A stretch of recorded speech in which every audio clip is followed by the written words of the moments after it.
우리 사도행전 1장 13절에서 14절과 4절에서 5절까지 말씀 같이 합독하겠습니다. 먼저 13절입니다.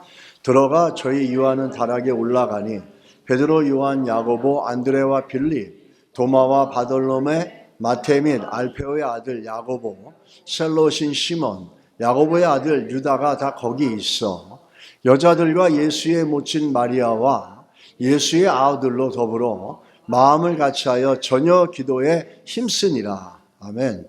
사도와 같이 모이사 저희에게 분부하여 가라사대 예루살렘을 떠나지 말고 내게 들은 바 아버지의 약속하신 것을 기다리라. 요한은 물론 세례를 베풀었으나 너희는 몇 날이 되어 성령으로 세례를 받으리라 하셨느니라. 아멘. 여러분 앉으시면서 옆에 분들에게 성령 충만합시다 하고 한번 인사해 주시기 바랍니다. 성령 충만합시다. 아멘. 오늘 우리가 그 말씀의 제목을 왜 성령을 기다리고 기도해야 하는가라는 제목으로 제가 정해봤습니다. 우리가 성령 충만 받아야 된다, 기도해야 된다, 이게 너무나 당연하게 들려져서 어쩔 때는 그것의 가치와 의미를 굉장히 상쇄시킬 때가 있습니다. 오늘 우리가 성경 사도행전 1장 4절에 5절 말씀과 또 13절 14절의 말씀을 통해서 성령과 기도 이게 왜 우리에게 필요한지를 살펴보도록 하겠습니다. 먼저 우리 두 가지를 오늘 살펴보는데 하나가 아까 지금 말씀드린 것처럼 왜 성령을 기다리고 왜 성령 충만이 필요한가, 그리고 신자는 어떤 존재인가라는 겁니다. 신자가 어떤 존재인가, 그 온톨로지가 존재가 결정될 때 뭐가 결정이 되냐면 그 존재에 맞게끔 살아가는 삶의 양식과 방식이 결정된다는 겁니다. 신자가 누구인지 데피니션이 정해지면 그 신자가 갖고 있는 정체성에 맞게끔 어떻게 살아갈지가 결정된다는 거예요. 오늘 우리가 이 두 가지를 살펴보면서 여러분과 저에게 좀 하나님의 은혜가 있고 또 기도와 하나님의 성령과 더욱더 친근해지는 시간이 됐으면 좋겠습니다. 오늘 우리가 사도행전 1장에서 4절과 8절에 보면 성령을 기다리라, 성령 충만을 받으라 이런 말씀들이 나오잖아요. 근데 성령 이전까지 성령이 오시고 난 때까지 성경에는 하나님이 일하시는 패턴이 있습니다.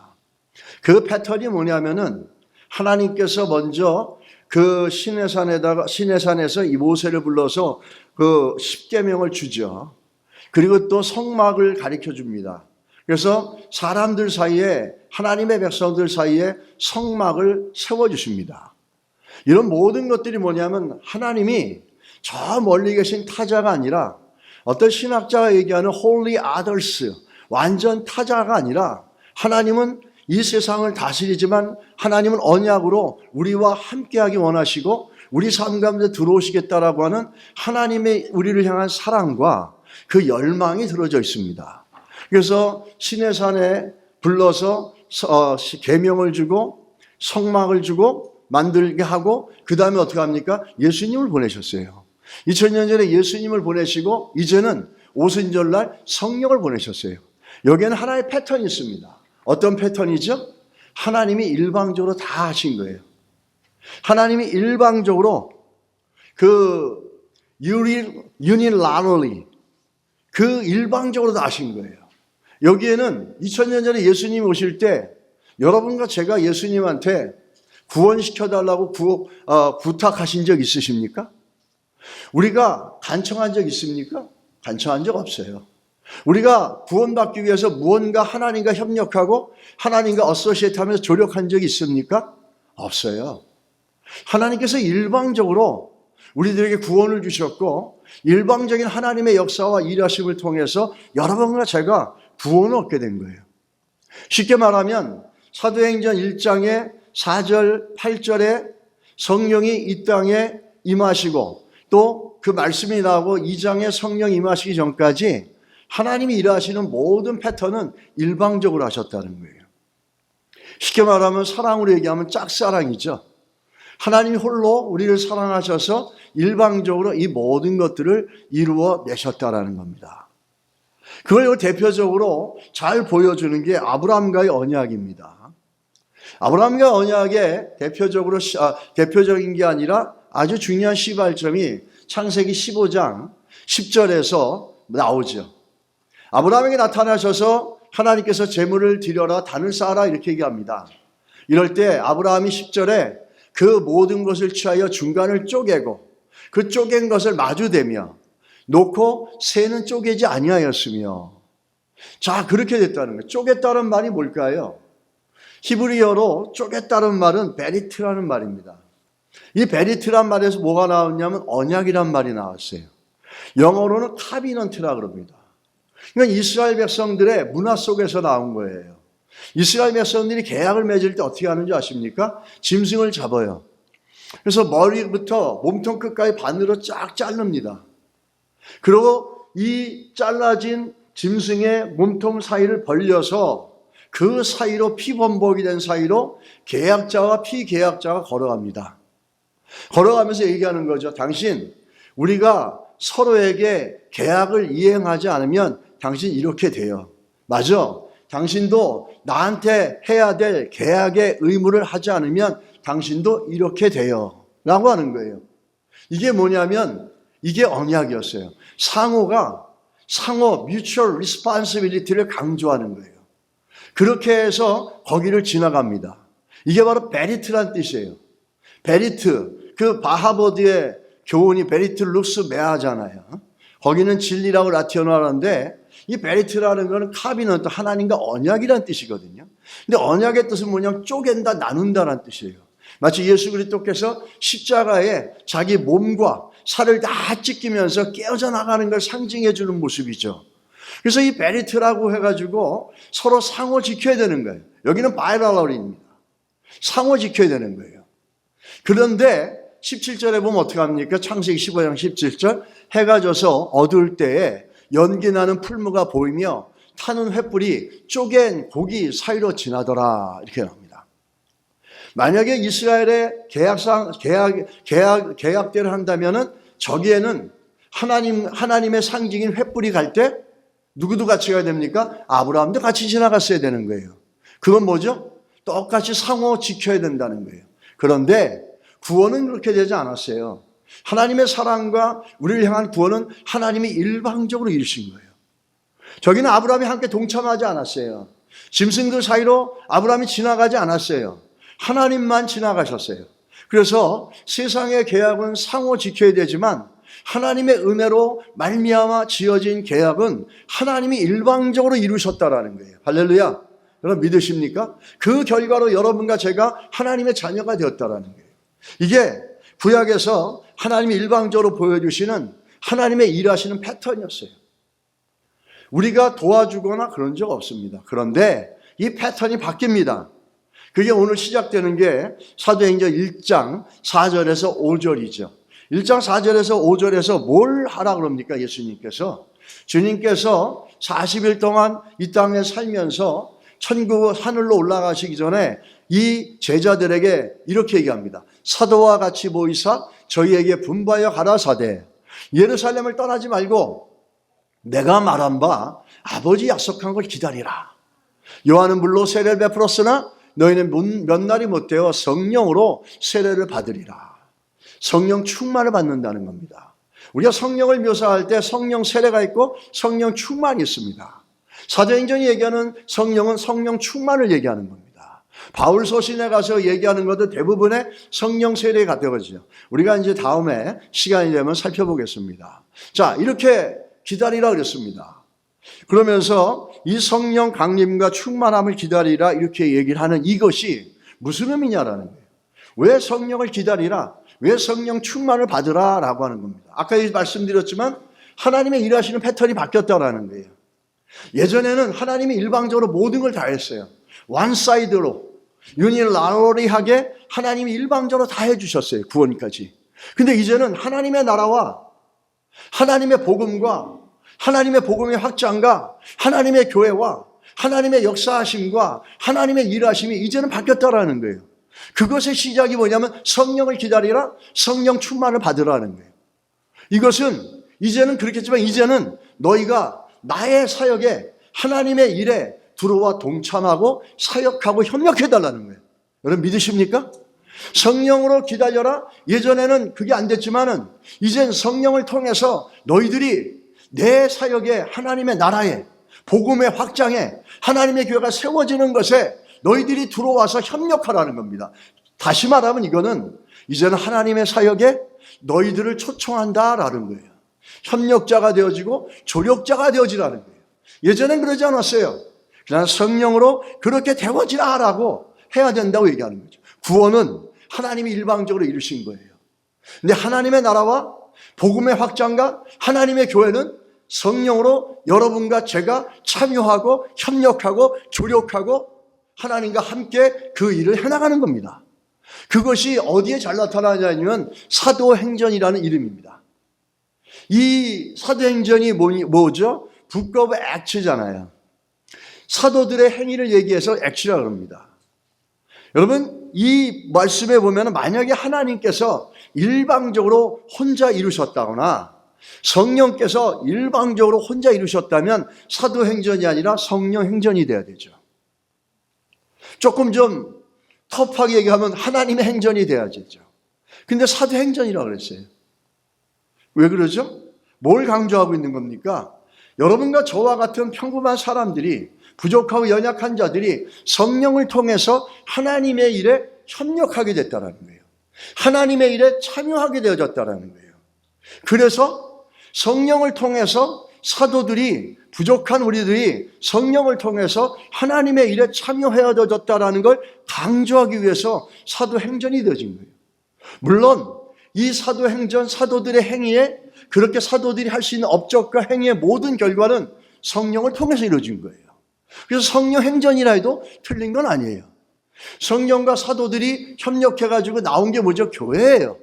그래서 교회 행전이라고 해도 틀린 건 아니에요. 그러나 성경이 우리에게 얘기해주고자 하는, 성경이 전하고자 하는 메시지를 더 많이 담고 있는 게 뭐죠? 사도행전이라는 거예요. 왜? 예전에는 하나님 일방적으로 했지만 이제는 성령을 통해서 사도들이, 성도들이 하나님의 일에 참여하고 하나님의 일에 협력하고 하나님이 원하시는 것들을 이루어 나가는 사도행전이 되어졌다는 거예요. 그래서 사도행전은 지금도 계속되어져야 되는 거예요. 사도행전은 28장으로 끝나는 게 아닙니다. 29장, 30장으로 계속되어야 되는 거죠. 성령을 통해서 여러분과 제가 그 하나님의 나라의 복음의 확장에 참여해야 되기 때문이라는 겁니다. 그런 초청장을 지금 던지고 있다라는 거예요. 여러분 오늘 우리가 보면서 이 부분을 좀 더 얘기하고 있는 게 바울입니다. 바울은 우리는 하나님과 함께 일하는 자다 이렇게 얘기합니다. 고린도후서 6장 1절이죠. 우리가 하나님과 함께 일하는 자로서 너희를 권하노니 하나님의 은혜를 헛되이 받지 말라 이렇게 합니다. 바울은 자신과 사도들을 뭐라고 얘기합니까? 하나님과 함께 일하는 사람들이라 이렇게 소개를 하고 있어요. 어떻게 해서 바울과 사도들이 하나님과 함께 일하는 사람이 되어졌습니까? 그들도 우리랑 동일한 사람들이에요. 엘리야를 성경이 같다라고 얘기하죠, 우리랑. 엘리야는 특별히 뛰어나거나 특별히 거룩하거나 경건한 게 아니라 우리랑 동일한 사람이라고 그랬어요. 그들도 마찬가지죠. 근데 어떻게 하나님과 함께 일하는 사람이 되어졌냐? 그건 성령으로 되어졌다는 거예요. 하나님의 성령을 통해서 하나님과 함께 일하면서 하나님이 원하시는 그 일들을 순종해 가는 일들을 우리가 할 수 있었다는 거예요. 그러면서 바울이 또 얘기합니다. 고린도전서 3장 9절에 우리는 하나님의 동역자들이요 이렇게 얘기하죠. 너희는 하나님의 밭이요 하나님의 집이니라. 우리는 이 동역자는 파트너십, 이거를 볼 때 조금 오해하는 경우가 있습니다. 정확히 말하면 우리가 하나님의 일에 동역자라는 건 동등하다는 의미잖아요. 동등하다는 의미, 그런 의미로 하는 게 아닙니다. 여러분과 저의 위상이 하나님과 동등하게 되어졌다는 게 아니라 저렇게 동역자라고 불려질 수 있는 것은 하나님의 은혜의 결과라는 거예요. 은혜의 확장을 얘기하는 겁니다. 우리의 신분이 그렇게 높아진 게 아니라 불완전한 인간을 사용하시고 하나님의 일이 인간의 협력을 통해서 이루어질 수 있게끔 할 수 있는 은혜를 우리에게 주시고 은혜가 그만큼 확장되어졌다는 걸 얘기하는 거예요. 하나님의 나라를 갖다가 우리가 섬긴다 그러죠. 하나님의 일을 우리가 섬긴다 그럽니다. 교회를 우리가 섬긴다 그럽니다. 복음을 선교를 섬긴다 그럽니다. 그게 맞는 말이죠. 동반자라고 그러지만 하나님과 동등됨이 아니라는 거예요. 협력하는 겁니다. 그래서 어거스틴은 participation이라고 합니다. 그런데 이 동역자라는 의미가 이렇게 되면서 우리가 하나님의 일에 협력하고 하나님의 일에 조력하면서 하나님의 일을 섬겨가는 일을 합니다. 그렇지만 오늘 고린도서 3장 9절에 보죠. 너희는 하나님의 밭이요 이렇게 얘기합니다. 하나님의 집이니라.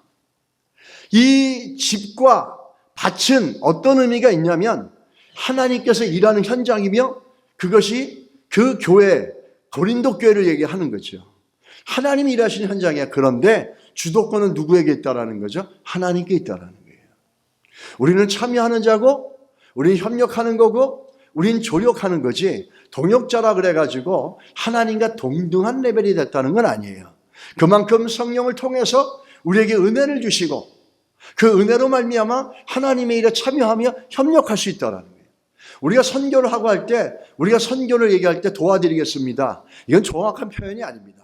우리가 협력하겠습니다. 우리가 섬기겠습니다. 이게 정확한 표현인 거예요. 교회도 마찬가지입니다. 우리가 뭘 하든지 섬기게 되고 협력하는데 그 주체는 누구죠? 하나님의 집, 하나님의 밭이라 그랬잖아요. 하나님이 주권을 갖고 계시는 거죠. 하나님이 주도권을 갖고 계시고 우리는 거기에 따라가는 겁니다. 이렇게 우리가 그 일에 참여할 수 있도록 하나님께서 우리에게 복을 주신 거예요. 이거는 하나님 우리에게 참여하게 하심을 통해서 아이고 일거리 늘었네 이게 아니라 하나님 우리를 축복하시고 이 참여하게 하심으로 우리에게 정말 깊은 하나님의 은혜와 복을 누리게 해 나가는 것이 바로 하나님의 일에 참여하게 하는 것입니다. 이것을 어거스틴은 뭐라 그러냐면 이렇게 얘기합니다.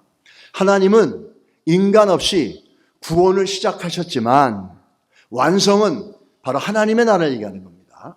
인간의 응답 없이 하지 않으신다. 여러분 무슨 말인지 이해가 되시죠? 구원은 하나님이 우리가 아무 도움도 안 했어요. 우리 하나님께 아무 간청도 안 했어요. 구원시켜달라고 부탁도 안 했어요. 우리 없이 우리 인간의 도움이나 우리의 어떤 반응 없이 하나님이 일방적으로 이루셨지만 하나님의 나라는 어떻게 완성되냐면 여러분과 저의 응답이 없이는 이루어지지 않는다는 거예요. 이게 우리 하나님 나라를 참여하게 하시고 이 하나님 나라와 복음의 확장 통해서 주님 오실 길을 예비해 나가실 수 있도록 여러분과 저를 초청하는 것이 사도행전 1장 4절과 5절 그리고 8절 그리고 2장의 성령의 역사가 이 모든 것들이 우리에게 인비테이션을 주시는 거예요. 참여해달라고 하나님께서 초청장을 주시는 거죠. 오늘 그 부활 승천하신 하고 난 이후에 우리가 11절에 보시게 되면은 그 제자들이 하늘로 올라가시는 예수님을 자기들의 눈으로 육안으로 목도하지 않습니까? 그거를 갖다가 직접 보지 않습니까? 그러면서 서가지고 멍하니 하늘만 보고 있는 거예요. 그럴 때 흰 옷 입은 두 사람이 나타나죠. 그거는 천사를 표현하는 메타포입니다. Why are you guys doing here? Why are you guys still looking at the heaven? 이렇게 얘기합니다. 그러지 마라. 니네 그러지 말고 돌아가서 너희들이 할 일을 해라. 이렇게 얘기하는 거죠. 삶의 리얼리티를 찾아라. 네 라이프로 리턴해라. 이런 얘기예요. 영적인 경험을 하고 나서 여기가 좋사오니 여기에 있겠습니다 라고 하는 게 아니라 그런 영적인 경험을 했으면 신비한 경험을 했으면 너희들은 삶 속에 들어가서 현실 속에서 현실의 어떤 삶 속이든지 그 속에서 너희들이 살아가야 될 삶을 살아라 이러는 거죠. 이게 균형 있는 신앙이지 않습니까? 근데 이 사람들이 제자들이 와서 제일 먼저 뭘 했습니까? 120명이 모여서 마가다락방에서 기도했잖아요. 그게 1장 13절과 14절의 말씀이에요. 하나님이 예수님이 하늘로 승천하는 걸 보고 제자들이 현실로 돌아와서 현실의 리얼리티와 a sense of reality를 갖고 정말 리얼 라이프로 돌아왔는데 제일 먼저 한 게 뭐냐면 기도라는 거예요. 그래서 120명이 한 마음으로 기도합니다. 이 사람들은 다양한 사람들이에요. 그러면서 인류 역사의 시작이 뭘로 시작하는지 아십니까? 120명이 합동하여 합심하여 기도함으로 이 땅에 성령이 오게 되기 시작하고 성령이 오므로 교회가 이 땅에 세워지면서 역사가 바뀝니다. 이 땅의 역사가 새롭게 창출되어지고 바뀌어진 게 무엇 때문이라고요? 120명의 문도들이 모여서 합심으로 기도했다는 거예요. 이들은 각자 다른 사람들이었어요. 제자들은 어떤 사람이었습니까? 이들 중에는 신앙이 더 견고한 사람도 있었고 약한 사람도 있었고 정치적으로 그 시몬, 열심당원 시몬과 또 마태나 이런 사람은 정치적인 이해도 완전 다른 사람들이었어요. 그리고 여자들도 여기 있었고 사회적인 이해도 달랐고 그랬는데 하나가 되어졌어요. 뭘로 하나가 됐죠? 예수님께서 1장 4절에 하나님의 약속하신 약속을 기다리라 그랬어요. 성령을 기다리라 그랬어요. 그 말씀으로 서로 다양한 배경과 다른 배경과 전혀 합치될 수 없는 그런 신분과 여건을 가지고 있는 사람들이었지만 합심하고 하나가 되어져서 전혀 기도에 힘썼다는 겁니다. 할렐루야. 이게 교회의 모습을 보여주는 거예요. 우리가 예수 이름으로 모여서 함께 기도하는 게 얼마나 힘이 있는지 모릅니다.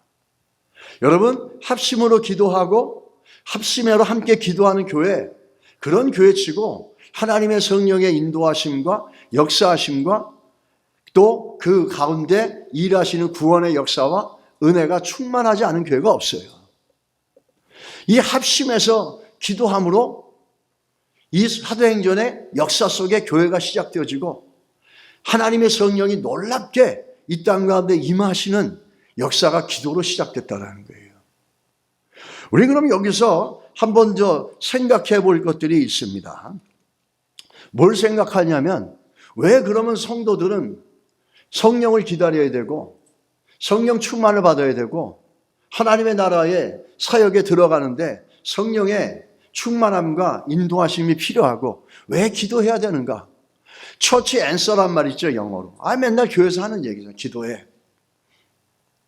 성령 충만 받아야 돼. 맞아요.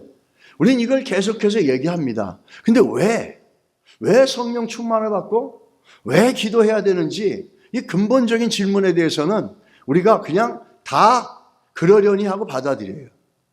오늘 그걸 볼 수 있어요. 이 기도, 성령의 이야기를 하는 데 있어서 중요한 게 뭐냐라는 거죠. 오늘 120문도들이 어떻게 기도했습니까? 약속의 말씀을 붙잡고 기도했어요. 여러분 기회가 되면은 C.S. 루이스가 쓴 스크루테이프의 편지라는 책 한번 읽어보십시오. 마귀가 믿는 자들을 어떻게 유혹하고 어떻게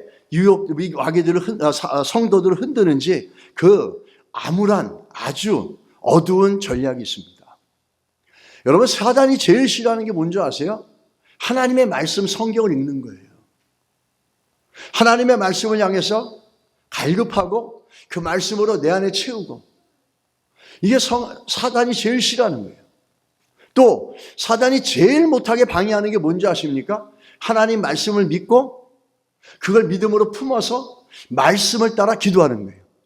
예전에 6세기 때 그 수도원에는 수도사들이 기도하는데 어떻게 하냐면 말씀과 기도라는 말은 락티오 디비나라 그랬어요. 그래서 말씀을 읽고 말씀을 묵상하고 그걸 갖고 기도하는 거예요. 내 느낌과 감정을 갖고 기도하는 게 아니라 환경을 보면서 이렇게 관상 기도하는 그런 이상한 거가 아니에요. 말씀을 읽고 말씀을 묵상하고 그 가운데서 기도로 이어져 가는 거예요. 그걸 갖다가 말씀과 기도라는 말을 따서 락티오 디비나라고 해서 그 훈련들을 그들은 했었어요. 사단이 제일 방해하고 싶은 게 뭐냐면 말씀을 믿고 말씀을 따라 기도하는 거예요. 여러분 우리가 말씀을 묵상하고 말씀을 읽게 되면 자연스럽게 말씀을 따라 기도가 나와요. 그것만큼 위대하고 값진 우리들에게 주시는 복과 은혜는 없습니다. 경험해 보시기 바랍니다. 그거는 정말 경험해 볼 때 알 수 있습니다. 그 말씀 속에서 내 생각을 바꾸시고 내 마음에 잘못된 것들을 때로는 꾸짖으시고 때로는 씻어주시고 그러면서 회개도 나오고 그러면서 감사도 나오고 그러면서 간청도 나오고 그러면서 기쁨도 나오고 그러면서 비전도 생기고 꿈도 일어나는 것, 이런 말씀과 기도를 통해서 가는 것, 이렇게 우리의 영혼이 살아나고 우리 인생이 복되어지는 것, 누가 제일 싫어하고 누가 제일 방해합니까? 세이튼, 사단들이 가장 싫어하는 거예요. 여러분, 거기에 넘어가지 마십시오. 바쁘니까, 시간 없으니까.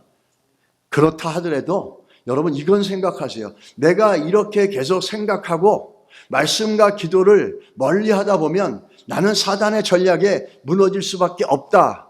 이 생각은 놓치지 마시기 바랍니다. 자, 이렇게 하면서 여기서 우리가 볼 수 있는 건 신자가 누구냐? 성도가 누구냐? 이 존재예요. 왜 기도해야 되느냐? 왜 성령이 우리에게 필요하느냐? 왜 성령 충만을 받고 성령을 통해서 하나님의 일에, 하나님의 사역에, 하나님 나라의 복음의 확정에 우리가 일할 수 있는가? 이건 어디서부터 시작됩니까? 성도의 온톨로지, 성도의 존재론에서 시작하는 거예요. 성도가 누구냐라는 거예요. 성경은 성도를 어떻게 정의하고 있느냐?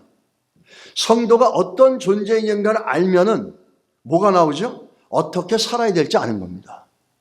사람이라는 전제가 있고 사람이라는 전제가 정의가 되어지면 뭐가 나오죠? 사람답게 사는 방법을 찾습니다. 짐승이란 정의가 있으면, 짐승이란 존재의 정의가 있으면 짐승은 짐승같이 살게 될 수밖에 없어요. 말은 뭐죠? 성도는 성도이기 때문에 살아야 될 방식이 있다라는 거예요. 여러분 믿으시길 축복합니다. 성도이기 때문에 성도로서 살아야 될 방식이 있다는 거예요. 이게 너무 중요한 거예요. 성도가 어떤 존재냐라는 거예요. 성도와 불신자를, 신자와 불신자를 어떻게 구별하느냐? 성도는, 신자는 누구죠? 쉽게 말하면 한마디로 간단하게 하면 신자는 영적 존재예요. 신자는 영적 존재라는 거예요. 그 말은 성령이 우리 안에 거하신다는 거죠. 반대로 불신자는 누구죠? 그 안에 성령이 없는 사람들이에요. 그래서 교회는 사람들의 모임이 아니라 성령을 갖고 있는 신자들의 모임이 되는 거예요. 믿으십니까, 여러분? 많은 사람들이 모여들고 많은 사람이 오기를 바라는 게 아니라 신자들이, 그 사람들이 와서 신자로 바뀌면 제일 좋죠. 그러나 사람의 모임을 교회의 모임으로 혼돈하지 마십시오. 사람의 모임은 사람의 모임이에요. 우리가 외형은 사람으로 모였지만 우리는 영적인 존재고 교회는 그 성령을 소유하고 있는 신자들, 영적인 존재들의 모임이 교회입니다. 그러면서 로마서 8장 9절에 뭐라고 얘기합니까? 신자가 어떤 존재라고 얘기합니까? 만일 너희 속에 성령이 거하시면 너희가 육신에 있지 아니하고 영에 있나니 누구든지 그리스도의 영이 없으면 그리스도의 사람이 아니니라. 뭐라고 정의합니까? 우리 안에 성령이 있는 사람들, 그 사람들이 누구죠? 신자, 성도, 크리스찬이라고 얘기하는 거예요. 그게 여러분이에요. 왜 이렇게 표정들이 다른 사람 얘기하는 것처럼 그렇게 표정을 지으십니까? 여러분들이에요, 여러분. 여러분과 제가 신자예요. 우리 안에 성령이 있는 사람들이에요.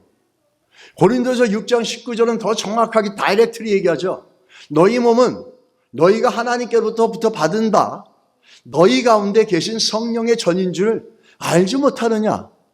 너희는 너희 자신의 것이 아니라 뭐가 있다고요? 우리 안에 성령이 있으시다는 거예요.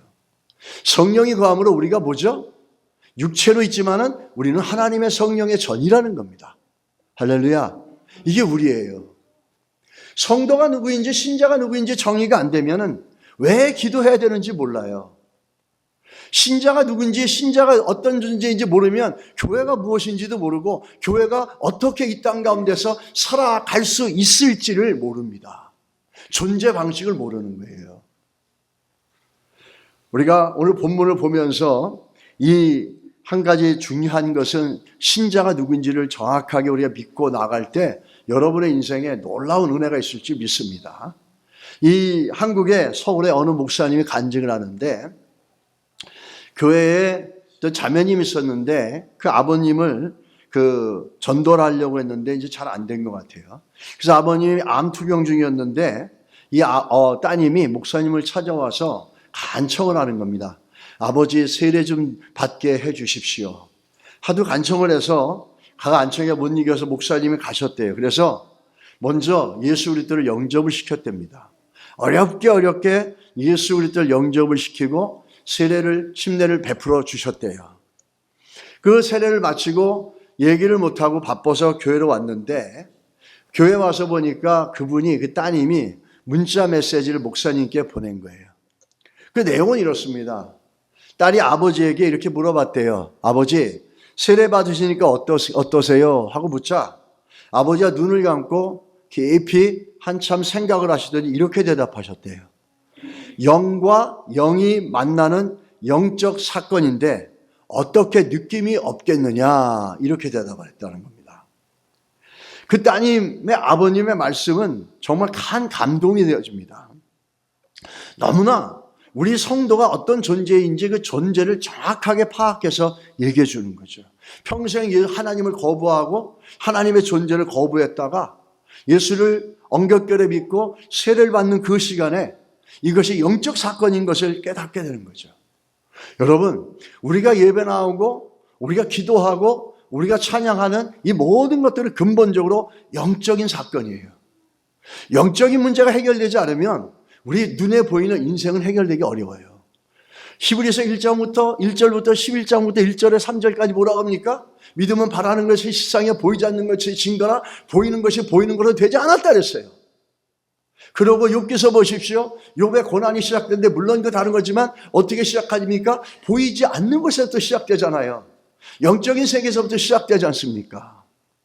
우리가 영적인 것들에 승리해 나갈 때 교회도 승리하고 하나님의 나라와 복음의 확장도 이뤄낼 수 있고 여러분과 저의 삶 가운데도 하나님께서 주시는 은혜가 풍성할 줄 믿습니다. 이 신자의 존재 방식이에요. 그러면 성도는 어떻게 존재하는가? 성도는 성도의 삶을 어떻게 살아갈 수 있고 어떻게 우리의 삶을 캐리아웃 할 수 있을까? 이게 중요한 거죠. 교회도 마찬가지예요. 영적인 존재인 성도들이 모여있는 것이 교회예요. 영적인 존재 성령을 소유하고 있는 하나님의 백성들이 모여있는 것이 교회예요. 그러면 교회는 이 땅 가운데서 사람들의 모임처럼 돈과 힘과 구조와 조직을 통해 살아가는 것인가? 어떤 사람들 그러죠. 교회를 좀 안다고 교회가 조직력이 없다고. 참 정말 죄송한데 정말 무식한 얘기입니다. 신앙생활을 수십 년 했어도 그런 고백을 갖고 생각을 하고 있다면 잘못된 거죠. 교회는 영적인 성도들이 모여 있어서 영적인 모임이 되어야 되는 신자들의 모임이에요. 그러므로 교회가 살아가는 방식은 뭐죠? 기도와 말씀이라는 거예요. 그것이 전제되어질 때 그것에 따라서 우리가 가지고 있는 구조가 유동성 있게 성령의 인도하심을 따라서 갈 수 있다는 거예요. 여러분, 이 기도 속에 우리가 살아가는 존재 방식은 기도라는 거. 왜? 신자는 영적인 존재이기 때문에. 교회는 신자들이 영적인 존재들을 하나님의 영을 가지고 있는 소유한 자들이 모여 있는 곳이 교회예요. 그 바울이 얘기합니다. 에베소서는 어떤 장입니까? 이거는 에클레지올로지라고 합니다. 교회론이라고 그래요. 에베소서를 다른 말로 교회론이라고 해요. 교회론의 그 3장 14절에 15절에서 16절에 보면 뭐라고 합니까? 이러므로 내가 아버지 앞에 무릎을 꿇고 비노니. 그리고 우리가 잘 아는 에베소서 6장, 에베소서 마지막 장, 이 에클레시올로지라고 하는 교회론을 강조하는 이 에베소서 6장이 마지막에 뭘로 끝납니까? 우리가 너무 잘 알잖아요. 그 영적 전쟁으로 끝나요. 먼저 에베소서 3장 14절 15절 보게 되면 내 아버지께 무릎 꿇고 비노니, 그러면서 3장 16절에 뭐라고 그러죠? 그의 영광의 풍성을 따라 그의 성령으로 말미암아 너희 속사람을 능력으로 강건하게 하시오며. 성경에는 우리 한 인간을 얘기할 때 두 부류로 얘기합니다. 두 면을 얘기합니다. two aspect를 얘기해요. 하나는 겉사람, 하나는 속사람. 겉사람은 우리 육체의 모습이에요. 속사람은 어떤 거죠? 우리 안에 있는 영의 모습이고 하나님의 성령이 거하시는 우리 안에 영을 모여주는 거죠. 이 두 가지를 얘기하는데 우리는 신자들이 기도해야 되는 건 뭐냐면 기도를 통해서 성령을 통해 우리의 속사람이 강건함을 입는다는 거예요. 우리의 영이, 우리의 속사람이 강건함을 입을 때 이 영적인 힘들과 믿음의 힘들과 하나님의 성령이 우리 안에 충만함을 거할 때 우리가 그 하나님의 나라와 신자로서 살아가는 삶의 모습들이나 하나님 나라를 참여하고 복음을 섬겨가는 그 일들 속에 능력 있게 그 일을 감당할 수 있을 줄 믿습니다. 또 우리 우리 잘 아는 데살로니가전서 5장 17절입니다. 쉬지 말고 기도하라는 거예요. 쉬지 말고 기도하라.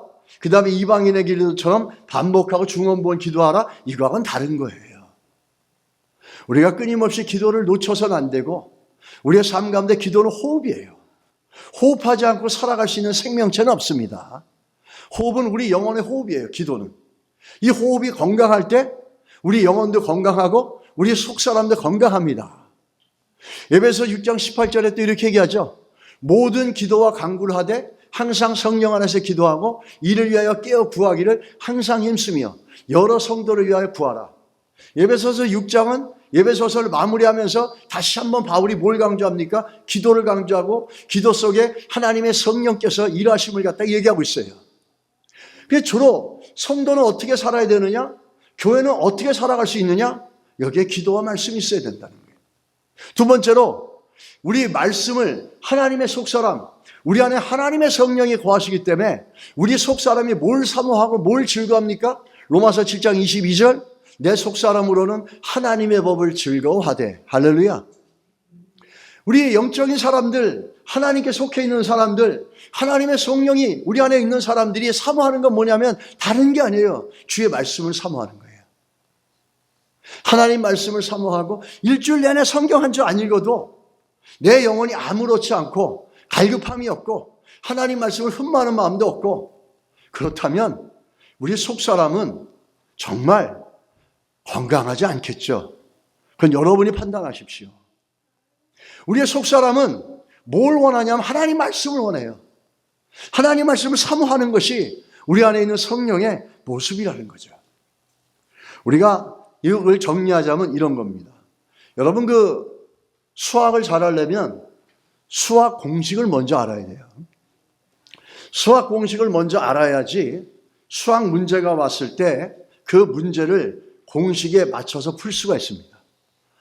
제 기억으로는 중학교 때인가 배운 건데 1차 방정식 같은 거, X는 X대로 모으고 실수는 넘겨주고 이런 기본적인 공식이 있지 않습니까?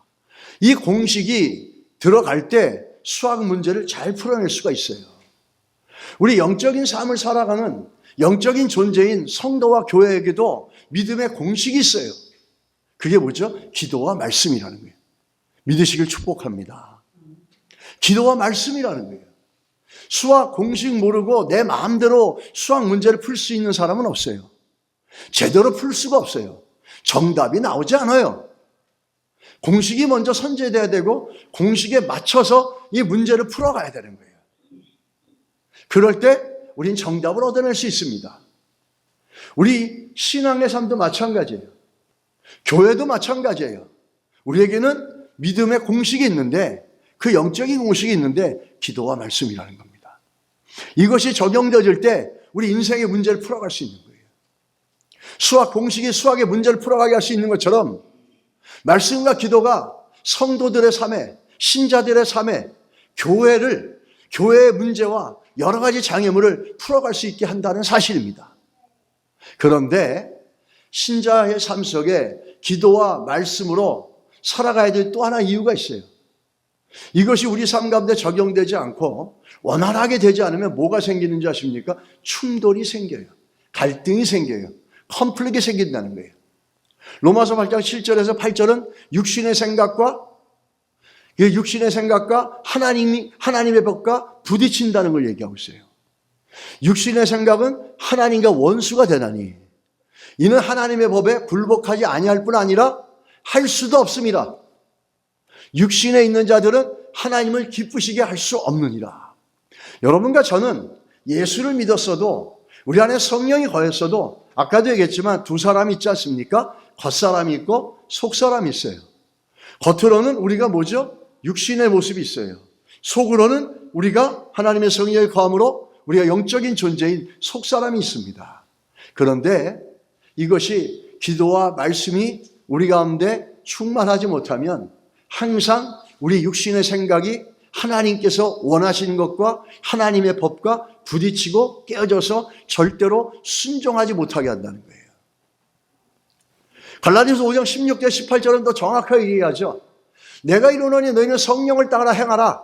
그리하면 육체의 욕심을 이루지 아니하고 육체의 소욕은 성령을 거스리고 성령은 육체를 거스리하니. 두 번 끝에가 중요합니다. 둘이 서로 대적함으로 너희가 원하는 것을 하지 못하게 하려 합니다. 여러분, 우리가 아까도 얘기했지만 성도의 삶에 수학 공식과 같은 믿음의 공식은 기도와 말씀이라는 거예요. 이거는 당연한 교회 앤서가 아닙니다. 이거는 성도들이 살아가야 되는 너무나 중요한 믿음의 공식이죠.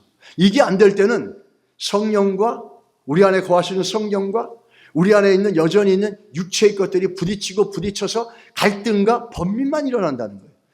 그 결과는 뭐냐면 이 둘이 부딪히면 원하는 걸 이룰 수 없다는 거예요. 아무것도 이룰 수 없다는 거예요. 여러분, 격려하고 축복하는 것은 여러분과 제가 기도와 말씀에 충만할 수 있기를 축복합니다. 불신자들은 이런 갈등이 없습니다. 불신자들은 없고 예수 믿는 사람은 있는 게 뭐죠? 육체의 생각과 영적인 생각이, 하나님의 성령이, 또 육체의 욕구가 부딪히는 갈등이에요. 우리가 예수를 믿어보면서 1차적으로 내가 원하는 것과 하나님이 원하는 것과 내가 육체가 원하는 것과 세상이 원하는 것과 하나님이 원하는 것과 성령이 주시는 음성과 이 사이의 갈등과 충돌이 한 번도 없었다면 그게 문제입니다. 예수 믿지 않는 사람들은 갈등 없어요. 왜? 자기들이 원하는 대로 살면 되니까.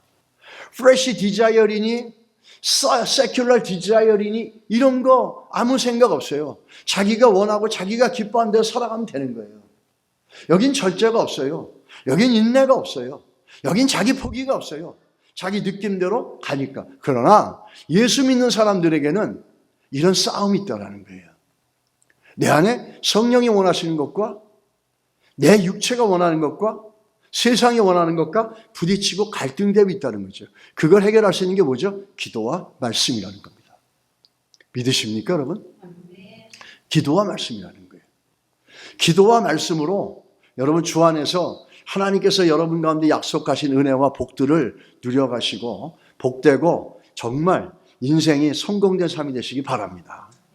우리 크리스천 라이프를 보게 되면 마치 시소와 같습니다. 한쪽이 무거우면 한쪽이 올라가고 한쪽이 또 가벼워지면 또 그 한쪽이 내려가면서 한쪽이 올라가지 않습니까? 우리 기도와 말씀으로 성령이 충만하면 우리가 승리하게 되는 것이고, 그렇지 않고 육체의 것들이 충만하면 우리가 예수를 믿는다 하더라도 여전히 바닥으로 떨어질 수밖에 없겠죠. 우리가 예수 믿는 사람들에게 이렇게 얘기하죠. 저 사람은 예수 믿는 사람이 왜 저렇게 살아? 저 사람은 예수 믿는데 왜 저 모양이야? 저 사람은 믿음이 좋다 그러는데 왜 저러는 거야? 그 해결책이 뭔지 아십니까? 원인이 예수는 믿어요. 그러나 그 인생 속에 기도와 말씀이 없어요. 기도와 말씀이 없으면 예수를 믿어도 예수 믿는 신자다운 삶을 살아갈 수가 없습니다. 우리가 부족하더라도 기도와 말씀에 충실되게 나간다면 우리 삶을 통해서 하나님이 주신 은혜와 복과 풍성한 열매들로 가득 찰 줄 믿습니다. 옆에 분들에게 한번 인사합시다. 기도와 말씀으로 충만합시다. 기도와 말씀으로 충만합시다. 기도하겠습니다. 하나님 아버지, 우리가 이 땅 가운데 살면서 하나님의 백성으로 승리하기를 원합니다. 그러기 위해서는 우리가 어떤 존재인지를 알게 하시고 교회가 어떤 존재인지를 알게 하셔서 우리 각 성도들이 우리 교회가 기도와 말씀에 전념하게 하시고 힘써서 사도행전의 120문도가 전혀 기도의 힘씀을 통해서 세상의 역사를 바꾸셨고 하나님의 교회가 이 땅에 태어나게 하셨고 성령이 이 땅에 임하시는 놀라운 새 역사를 창조하셨습니다. 하나님, 오늘도 기도와 말씀에 충성되게 하심을 통해서 우리 교회 가운데 하나님의 성령의 놀라운 임재가 있게 하시고 하나님의 백성들의 삶 가운데 하나님께서 주시고 장애물이 있다 할지라도 능히 넘어서 주의 은혜와 복을 누려가는 삶이 되게 하여 주시옵소서. 예수님의 이름으로 기도드렸습니다. 아멘.